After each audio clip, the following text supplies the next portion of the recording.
Northern Canada's Klondike Trail. From historic Dawson City, tracing the path of 19th century gold prospectors, to the city of Whitehorse and Alaska beyond. Dawson City's modern-day gold rush. The miners didn't leave here because all the gold was gone. They simply left because the prospects were better elsewhere. The Klondike Trail's best-known treat. Rayburn Lodge is famous for cinnamon buns, so they're quite large and quite tasty. And a northern legacy on the Yukon's Iron Highway. It was built because it was the shortest landmass to go to Dawson City. Now, we reveal the secrets of Canada's northern boundary, more than 160,000 kilometers of Arctic frontier. Canada, over the edge.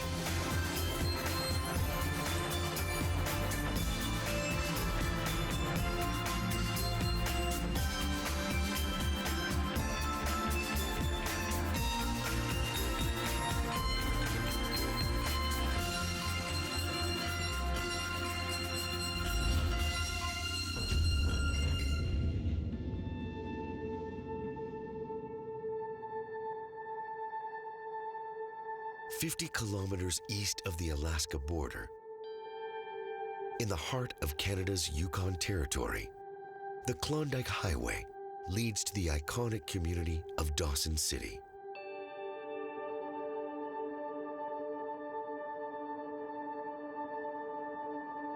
Dawson City is located on the shores of the Klondike River, a northern gem surrounded by a soaring, rugged landscape, holding secrets of the past.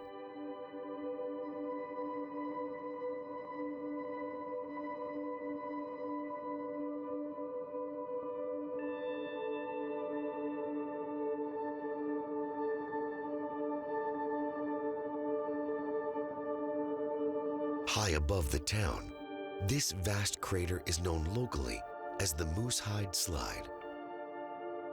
It is a massive imprint, marking the aftermath of a violent event that occurred more than 1,700 years ago.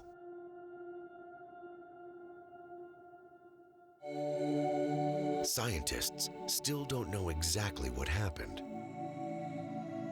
They call it a slope failure at the contact point between two northern terrains, causing millions of tons of rock to fall far below.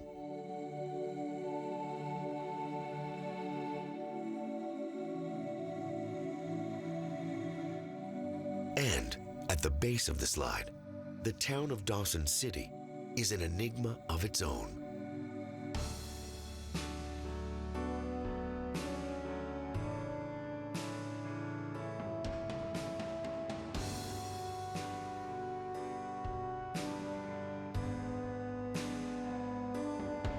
While the region has been home to First Nations people for centuries, the town site was built more recently, at the height of the 1897 Klondike Gold Rush.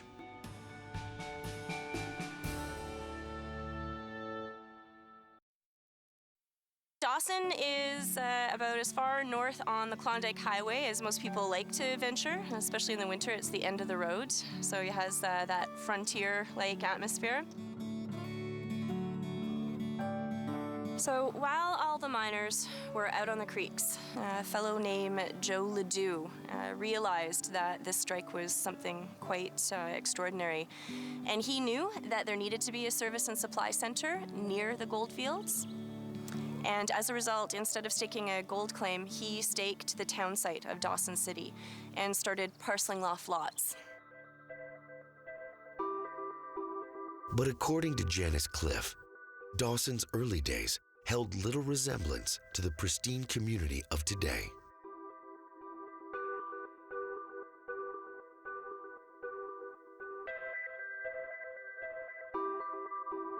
Dawson City, Paris of the North, was nothing in 1897. It was a swamp.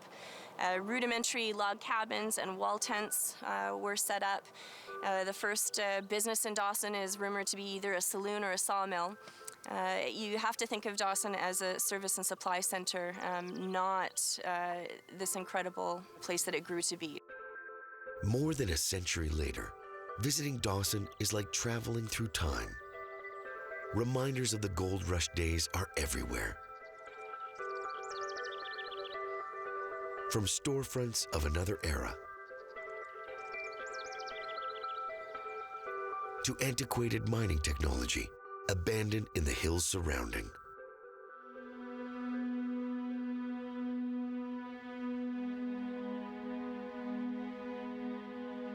Just outside town, Dredge Number 4 is one of those relics.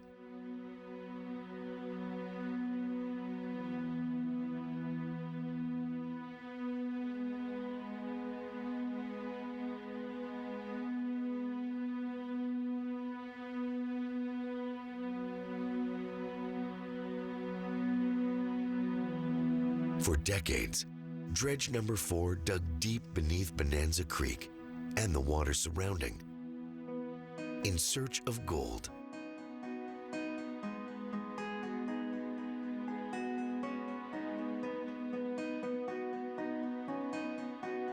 Dredge Number 4 is 8 stories high, weighing roughly 3,000 tons.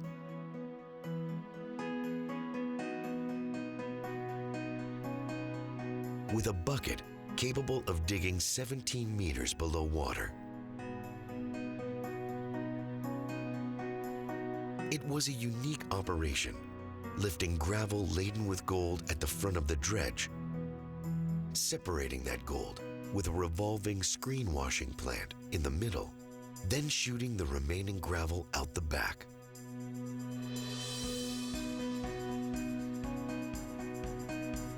The riches here were so abundant that Dredge Number 4 once produced 800 ounces of gold in just one day, an amount worth well over $1 million today.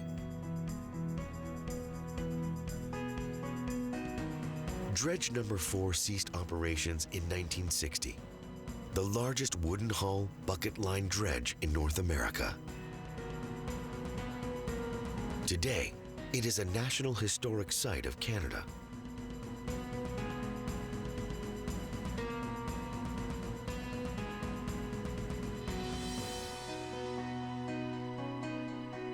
But the Yukon Gold Rush didn't last forever.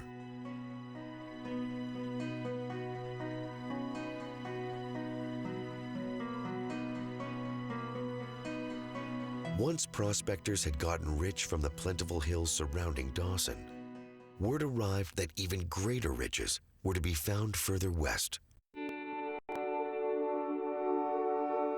By August of 1899, there were rumors of gold on the banks of Nome, Alaska, and 2/3 of the population spilled out to the river and headed to Nome. We lost 10,000 people in 1 week, and it goes to the nature of the gold miner. You're a gambler, you're a prospector, and the diggings might be better in Nome. So for all of those that couldn't get a claim here, as soon as you hear buzzes of a strike in Nome, you're going to try and get there ahead of the pack.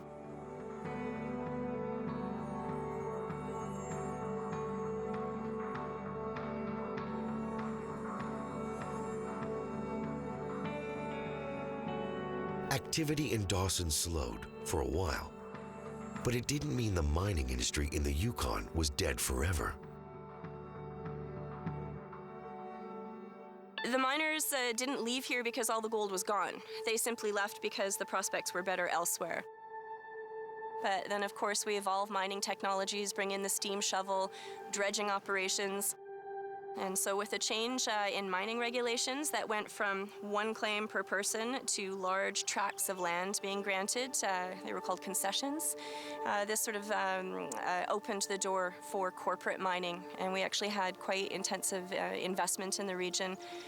Families like the Guggenheims or the Rothschilds brought their investment capital to begin 60 years of dredging the gold fields.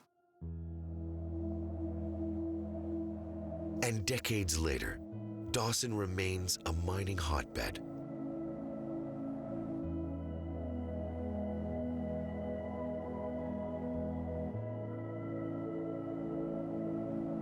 Just kilometers from the scenic townsite, dozens of gold mining operations flourish.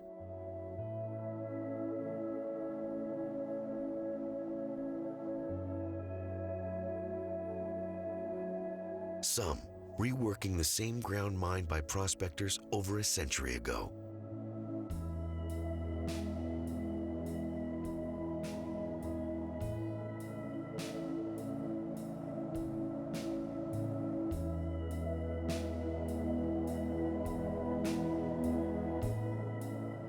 But with new tools comes new opportunities.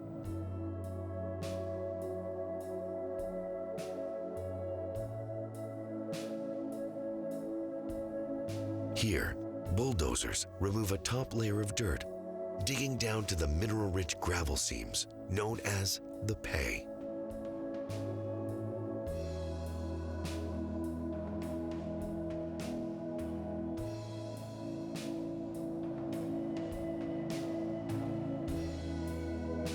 The pay is then run through a sluicing plant, a machine designed specially to separate sand and gravel from gold.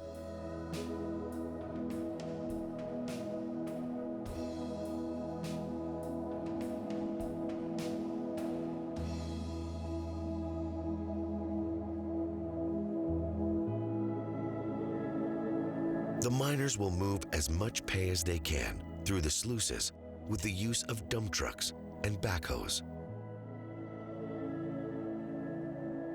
Once in the sluice, the pay is washed, with water piped in from streams nearby.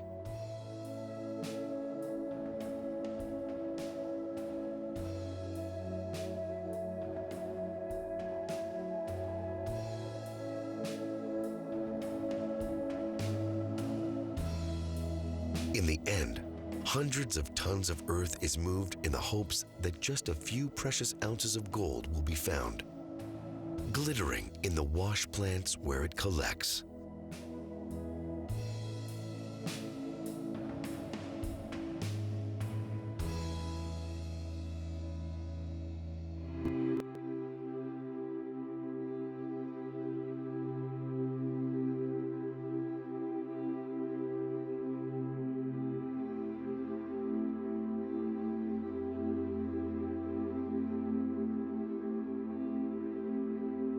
Continuing south from Dawson City, we follow the contours of the Yukon River.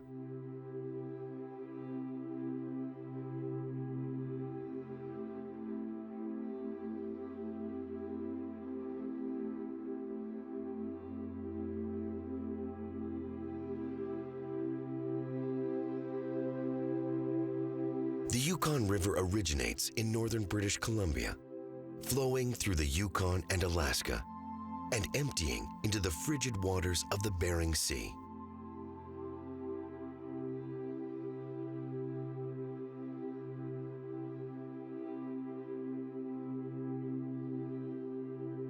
It is an historic waterway.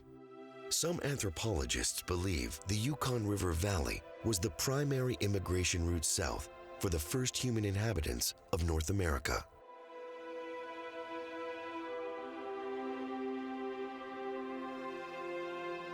More than 10,000 years later, the river would be famous once again.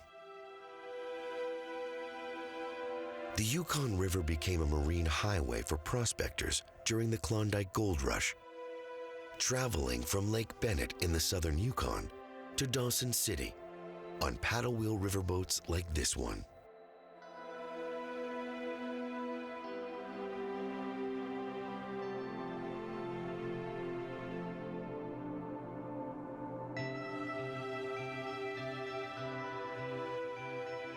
To the east, spectacular northern landscapes line the banks of the Yukon River.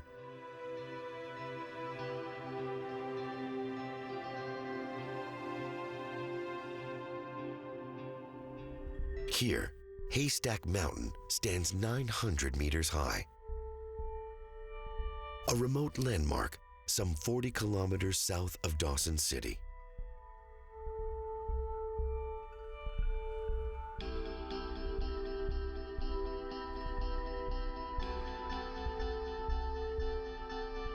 Further east, rolling hills stretch as far as the eye can see, with peaks like Wounded Moose Dome and Grizzly Dome rising more than a kilometer high.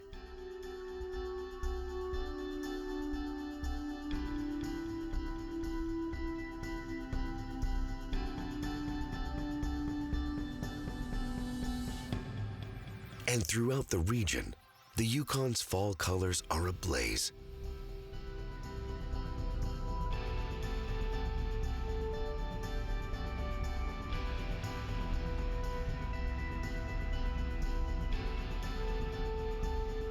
An awe-inspiring sight that draws visitors from around the world.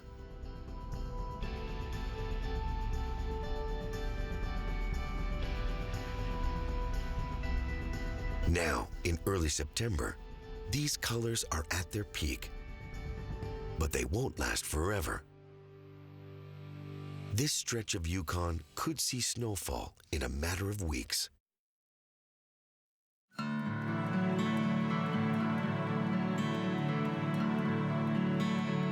Heading south, we reach another scenic Yukon waterway.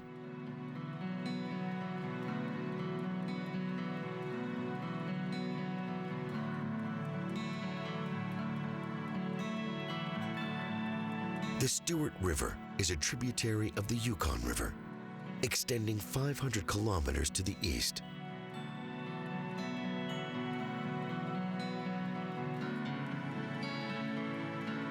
Like the Yukon and Klondike rivers, the Stewart River region was the site of mining operations in the 19th century.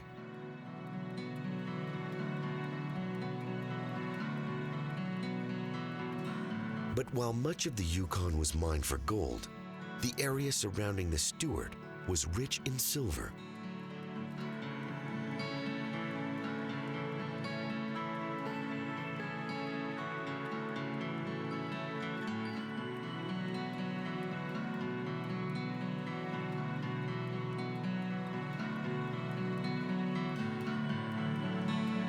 Today, the SS Kino is a reminder of that era, a Stewart River workboat on display in Dawson City to the north.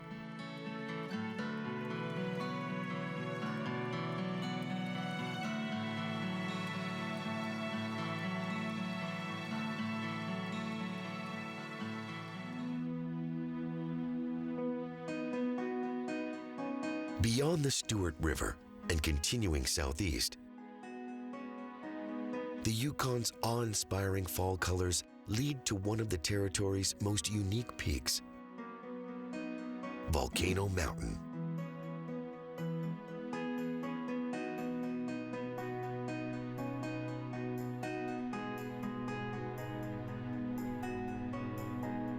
Volcano Mountain is an active cinder cone volcano, one of the youngest in northwestern North America. It is believed to be just 10,000 years old, covered in bare, visible lava flows that may have been active just a few hundred years ago. Volcano Mountain is a landmark to residents here, including generations of First Nations people. They call Volcano Mountain Nelruna, from the Northern Shoshone language.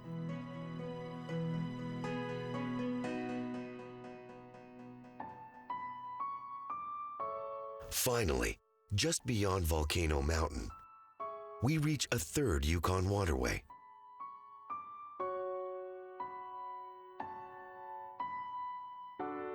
The pristine Pelly River.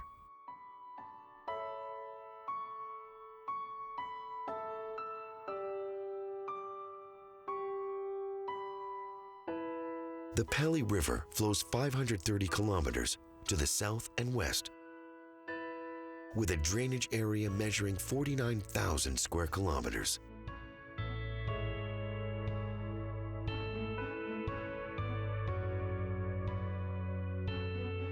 The first European to explore the river was fur trader Robert Campbell. He named the Pelly River in honor of Sir John Henry Pelly,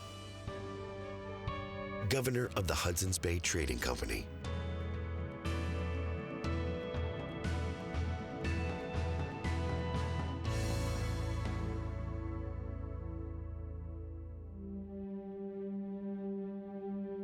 And 5 kilometers downstream, we see signs of human civilization.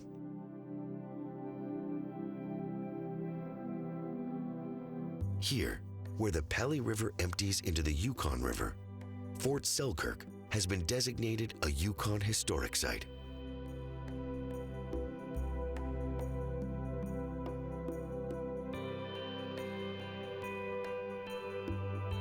The buildings that have been preserved here are the final incarnation of a trading site that dates back centuries. Archaeological evidence suggests the site has been used for 8,000 years, a home to the northern Shoshone peoples, and specifically the Selkirk First Nation. In later years, Robert Campbell established a Hudson's Bay Company trading post in the area. This current site remained a key stopping point on the Yukon River for nearly a century.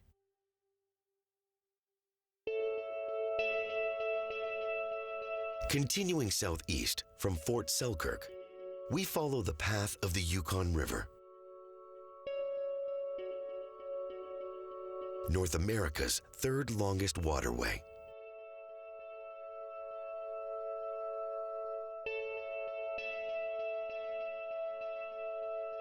The word Yukon comes from the traditional Gwich'in language, meaning Great River.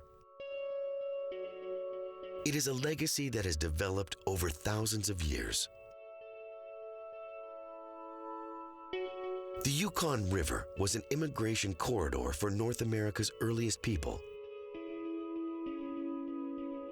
and a transportation corridor for gold prospectors centuries later.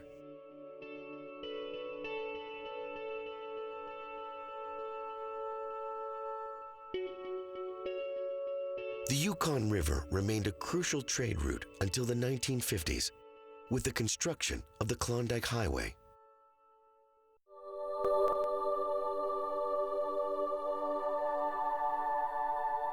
Continuing southeast, we encounter one of the few geographical obstacles on this northern waterway.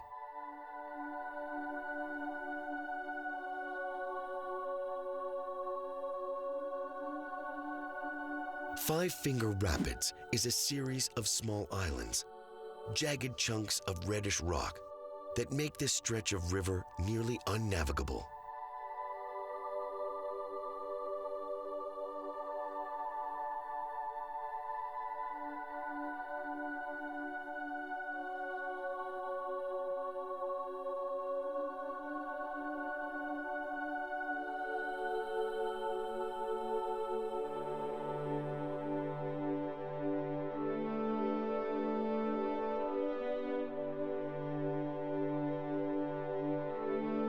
These churning rapids and shallow channels proved especially troublesome for the early gold rush stampeders. Those who chose the eastern channel would make it through safely. The others would not have been so lucky.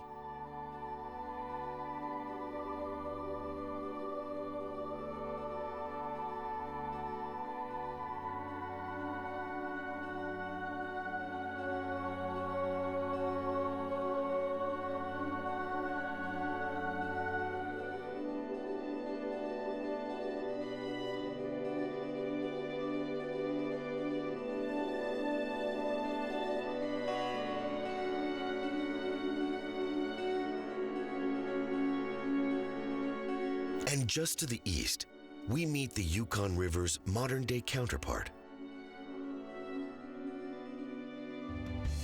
The Klondike Highway provides a land route from Skagway, Alaska to Dawson City, the path taken by gold rush prospectors more than a century ago.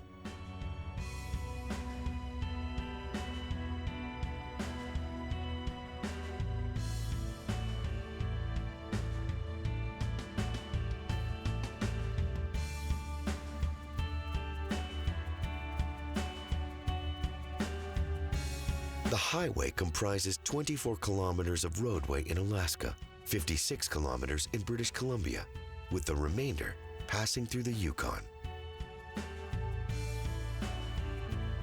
In total, the Klondike Highway measures more than 700 kilometers. Just southeast of Five Finger Rapids, we return to human civilization and one of the Klondike Highway's favorite stopping places.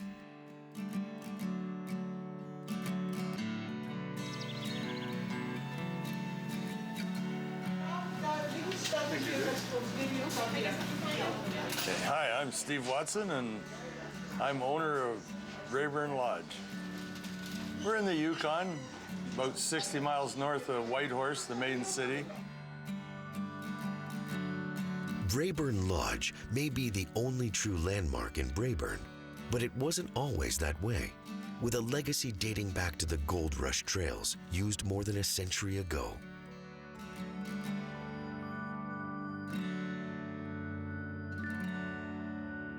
It used to be historic when it's been around for over 100 years, but it was on the other side of the lake when the Dawson Trail came up the other side. Then when they put this road in the 50s, the lodge got started on this side. So it's been here for quite a while.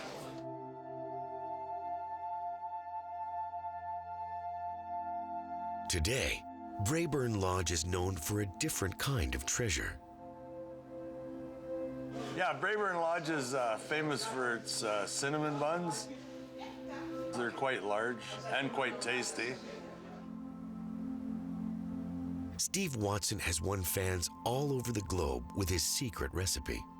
Locals and tour buses alike can't seem to get enough. A lot of people from around the world, so it's, you know, Europe and Australia, you name it, they come from all over. And they come for the cinnamon buns. How do you make them? Oh, we just make them. As Watson surveys another crowd of hungry tourists, Janine Lowe works behind the scenes. And this is our bakery where we make the magic happen. So here's some of our buns as they're out. Here's some more buns. We have some dough rising.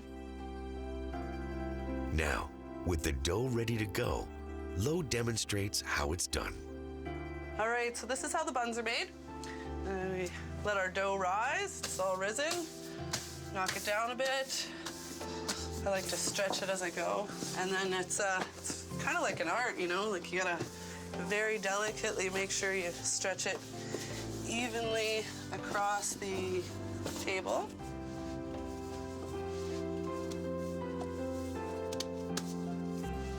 Dough is a secret recipe that I can't show you.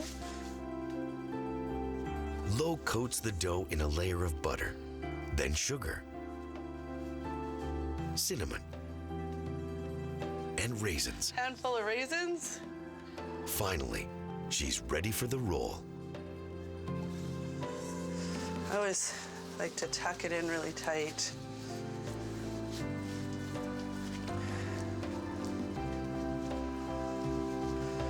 I'm gonna go back and forth. This is where you get your workout in a day.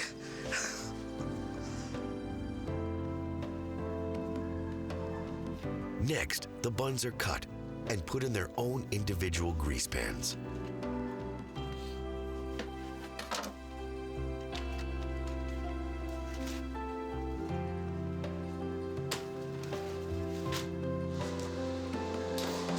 Then it's the oven, where they cook for 20 minutes. Not a job for the weak-armed.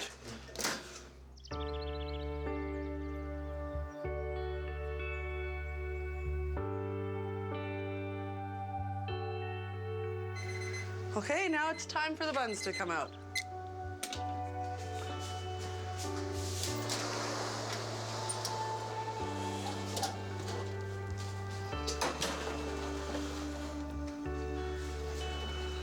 We fit about 7 on a pan. One batch makes about 21 because they get so big.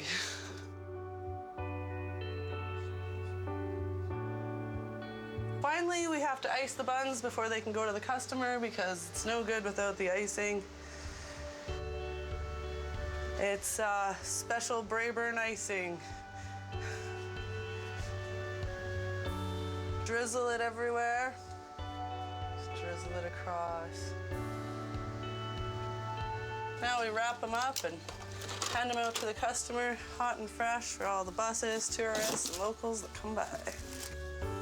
Finally, the Klondike Highway's favorite treats are ready to go. Job well done.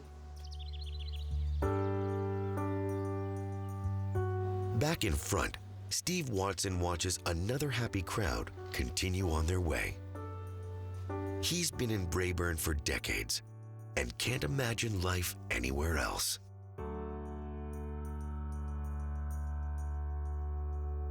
Oh, I just sort of changed my profession, I guess. I used to be in construction, building houses.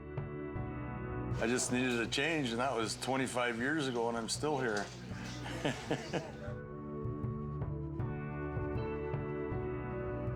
I just love living here, especially when none of the people are around, and you're pretty well with nature. You know, we get to see all the birds and the animals and everything else, the extreme weather. It's quite a nice place to live.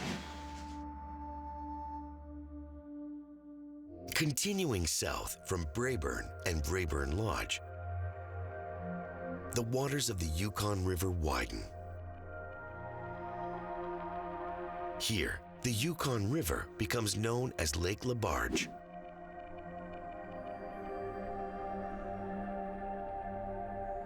Lake Labarge gained its fame during the gold rush, a navigational challenge to mariners traveling from Skagway, Alaska. With ice covering the lake well into the spring and summer months.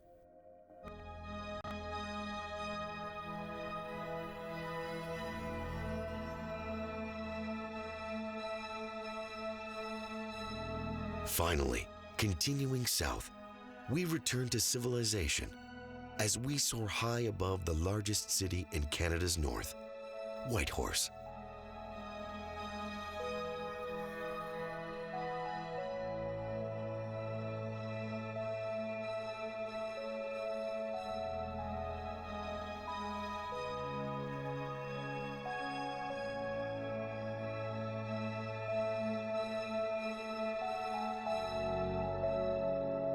While the Whitehorse region has been known to First Nations groups for centuries, the area became a popular stopping place during the gold rush. By 1897, campsites lined the banks of the Yukon River, full of prospectors eager to reach Dawson.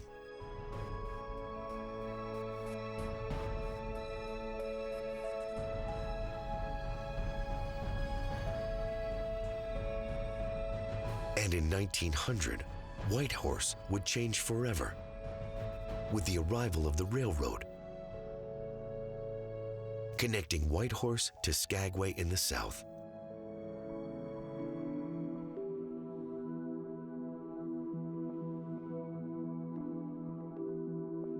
Amazingly, more than a century later, that railroad continues to thrive.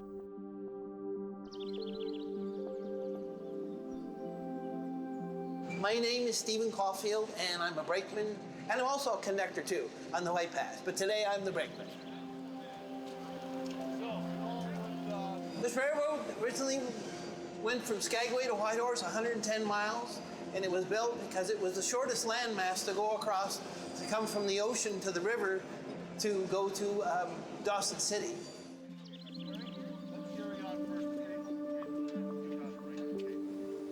Prior to the railroad, travelers faced bleak options when traveling from Skagway on the coast to the safety of the Yukon River. People were hiking up the Shoku Trail 33 miles from Skagway to Lake Bennett, and then they'd build a boat and float down the rapids and the river, Yukon River, to Dawson City, to where the gold was.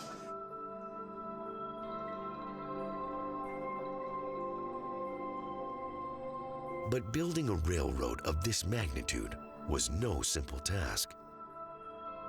To build this railroad, they had to use a lot of dynamite, and they used a drill, and it was a hand drill, and one person would hold the drill like this, and a man over here would make a pound, and then he'd turn it 90 degrees, and a man over here would make a pound.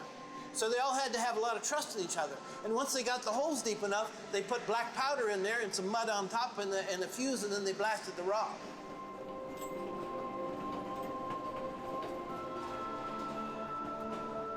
And then they used big steel wheelbarrows, all by hand, and hauled all the rocks, and dumped the rocks, and did all the grading. And they had camps along the way with tents and cook stoves and cooks and where they slept and worked. And in total, 35,000 men actually worked on this railroad in the 2 years, 2 months, and 2 days that it took to build. For travelers today, that massive effort means a chance to experience incredible beauty. The route goes along the mountainsides for the first 20 miles. It has grades mostly of 2.7% and a few 3.9% grades. Then it gets up on top and it goes along level quite a ways through the little rock piles or the glacier had left. And then it heads down into Fraser, down a pretty steep grade into Fraser, and then heads up to Log Cabin, which is the highest point on the railroad at 3,300 feet. And then it heads back down again, down into Lake Bennett. And then right there at the south end of the lake, there's a big station where we all stop and have lunch. And then we go the 26 miles along the lake.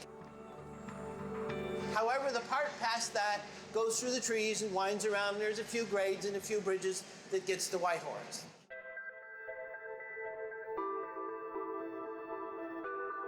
With a decline in mining, the White Pass and Yukon Route Railway stopped service in the 1980s. But the stop was temporary. Today, it is popular like never before. So the railroad started just as a passenger railroad in 1988, no more freight. And from then we have grown. And in those days, we probably had 25 to 30 cars, now we have 91. Number 1, 4 more cars. Stephen Caulfield says riding the railroad never gets old. But for him, it is even more special. It is a part of his family's legacy. My connection to it was one of my great uncles was a packer over the White Pass in 1898. And when I went to college in Fairbanks, and I decided to come down here, and they hired me, and I've had a great time. It's meant a lot, and I met lots and lots of fun people, and it's fun to go to work every day, and we're all kind of like a family, and it's really been a good life for me.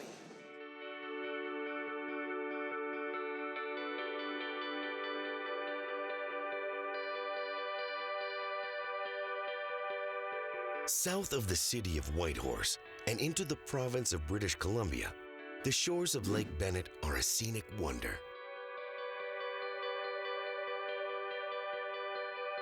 In the days of the White Pass and Yukon Route Railroad, the town of Bennett, British Columbia, was a key stop between Skagway and Whitehorse.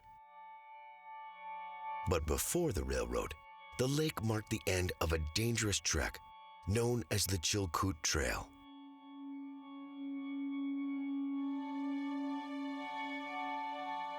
Prospectors walked here from Alaska, through the mountains, in search of a water route to Dawson City.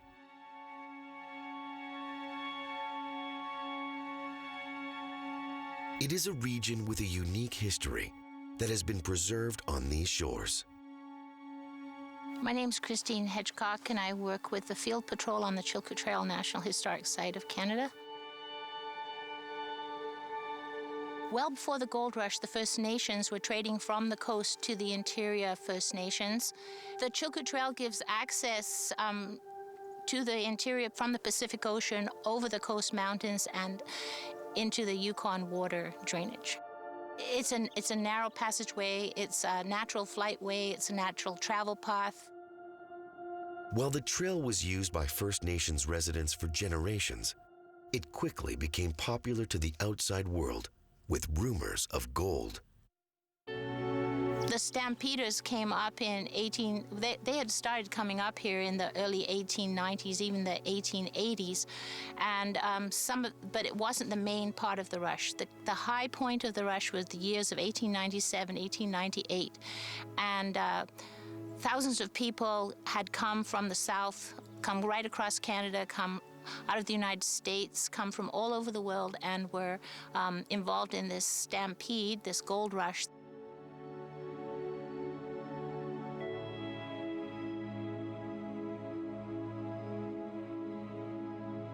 The trail measured 53 kilometers, and it wasn't easy.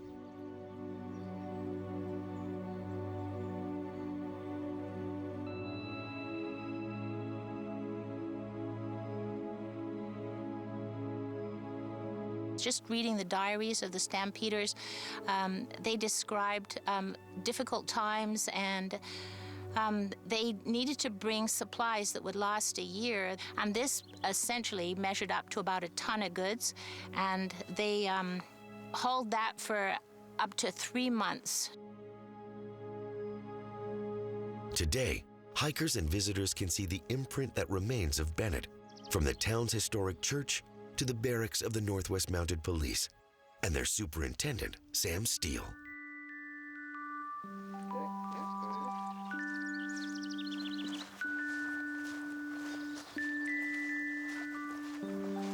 So now we're walking along Victoria Street, along the river here, and this, on either side of us, there were all the clapboard buildings, the hotels, and we're going to head down here and get to the Northwest Mounted Police Post.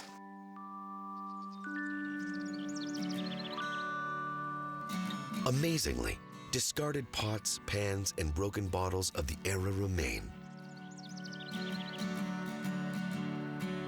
Behind me would have been the Dawson Hotel, a 2-story structure that was about 4 windows wide on the walls. And right behind us here we have the Northwest Mounted Police Post. And this would have been the very spot that Sam Steele would have stood and watched the flotilla depart at the end of May in 1898.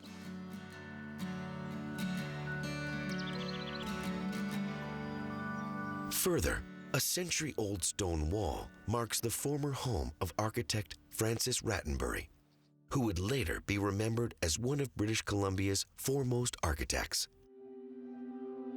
He moved up here from Victoria and came to live up here and run one of the paddle wheel companies, and this is the location where he lived.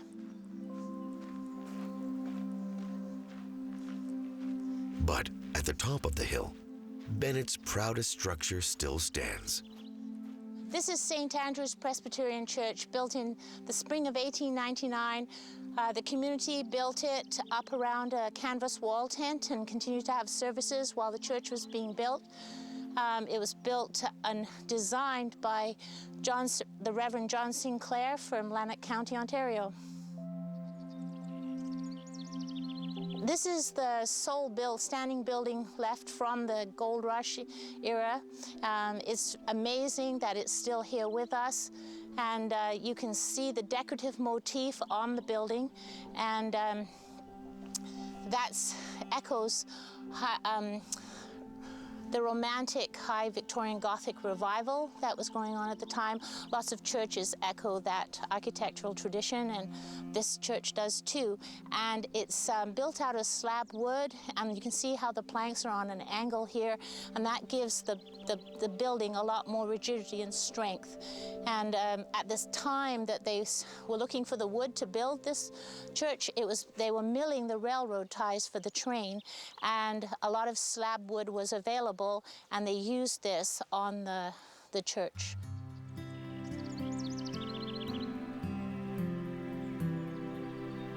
Thousands visit the former town of Bennett, British Columbia each year. And while the 800 boats that once lined these shores are now gone, Christine Hedgecock says echoes of the past remain. With the imprint of the town site of Bennett is an expression of a very fast, tiny moment in history that happened here. It left an impact, and now the landscape, the historic landscape, it's still here. We can sense that it's here, and However, we also kind of sense that nature is reclaiming the town site, reclaiming all these areas that the stampede went through, and it's got echoes of how it was when the First Nation traders came to Bennett, and it was a meeting place for the interior peoples to meet the coastal peoples.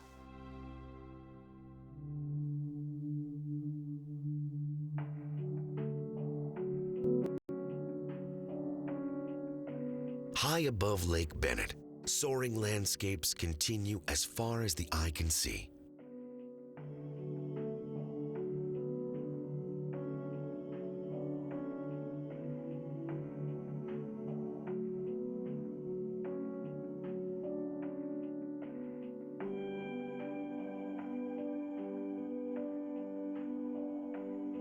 And here, just beyond the southern edge of the lake, we cross the American border and enter the state of Alaska.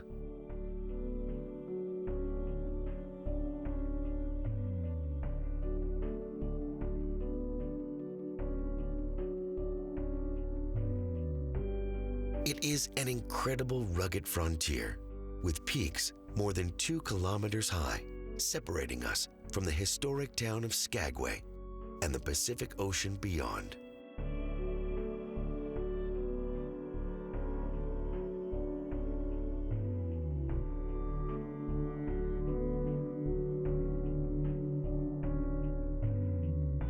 These are the landscapes and waterways that have been braved by First Nations residents for generations.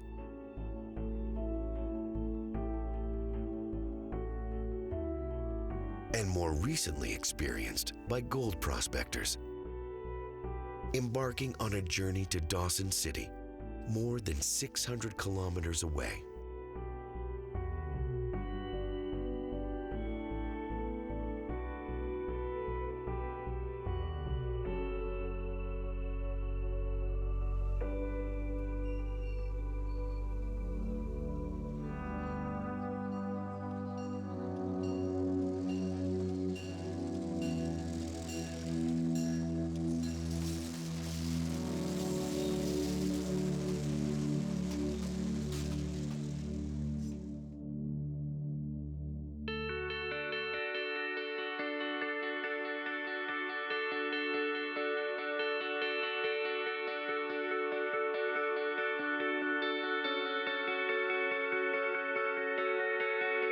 From the historic town of Dawson City,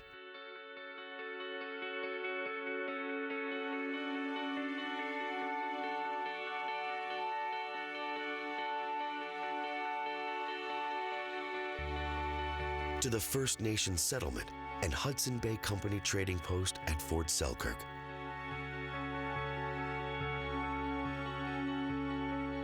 to the city of Whitehorse and the shores of Lake LaBarge.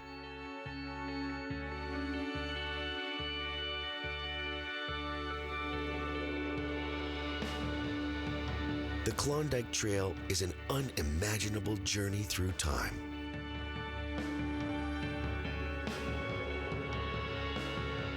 With its historic roaring rivers,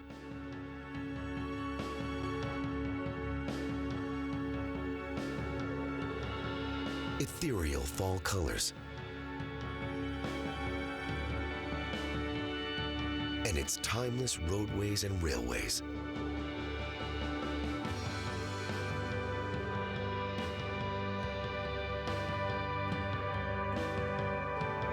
The Yukon has been a source of treasure for generations.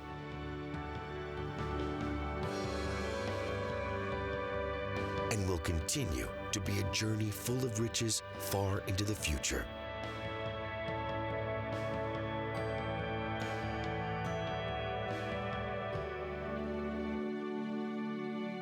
Here, on the edge of Canada.